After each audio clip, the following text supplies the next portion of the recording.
আগামী বাজেটের দর্শন হবে অর্থনীতিকে নিয়ন্ত্রণ মুক্ত করা, এমন মন্তব্য করেছেন অর্থ ও পরিকল্পনা মন্ত্রী আমির খসরু মাহমুদ চৌধুরী।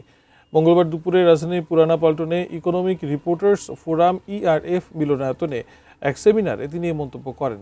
সেমিনারে আলোচকরা জানান, মূল্যস্ফীতি নিয়ন্ত্রণের পাশাপাশি বিশাল রাজস্ব আদায়ের লক্ষ্য পূরণই আগামী বাজেটের বড় চ্যালেঞ্জ।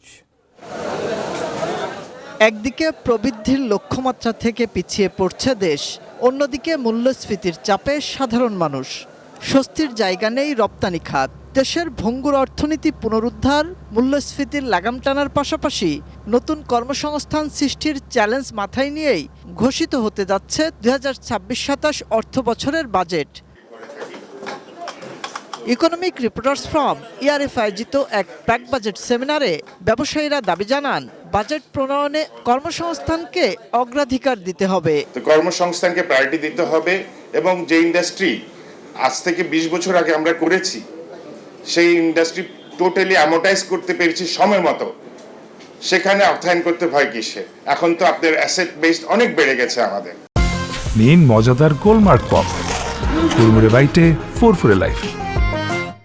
অর্থনীতিবিদরা জানান, আগামী বাজেটের সবচেয়ে বড় চ্যালেঞ্জ হবে মূল্যস্ফীতি নিয়ন্ত্রণ ও ব্যক্তি খাতে বিনিয়োগের পাশাপাশি রাজস্ব আহরণে উচ্চ লক্ষ্যমাত্রা অর্জন। করের এবং রাজস্ব আহরণের লক্ষ্যমাত্রাটা দেওয়া হয়, সেটা কোনোবারই পূরণ হয়নি। অর্থাৎ এখানে একটা ফান্ডামেন্টাল সমস্যা রয়ে গেছে। সেই সমস্যাটাকে আমরা অ্যাড্রেস না করে বারবার খালি বাড়াচ্ছি, আয়ের আকারটা বাড়ছে কিন্তু সাফিসিয়েন্ট না। অর্থমন্ত্রী আমির খসরু মাহমুদ চৌধুরী জানান, দেশের সুবিধাবঞ্চিত নিম্ন আয়ের মানুষের ভাগ্য উন্নয়ন এবং ব্যক্তিখাতকে এগিয়ে নেওয়াকে প্রাধান্য দিয়েই প্রণয়ন হবে এবারের বাজেট। আমরা একটু নিয়ন্ত্রণ থেকে একটু বেরোতে চাই এখন। সো অ্যানাদার ফিলসফি যে এই বাজেটের যে নিয়ন্ত্রণ মুক্ত বাংলাদেশ, নিয়ন্ত্রণ মুক্ত অর্থনীতি, নিয়ন্ত্রণ মুক্ত ব্যবসা বাণিজ্য অর্থনীতি, যেটা বিকাশ করতে পারবে।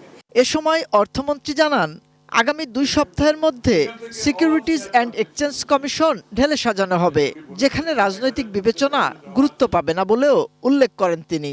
সিকিউরিটি অ্যান্ড এক্সচেঞ্জ কমিশনের কমপ্লিটলি নতুনভাবে সাজাচ্ছি আপনাদের জন্য। মাহাদি সেকেন্দার, এটিএন নিউজ, ঢাকা।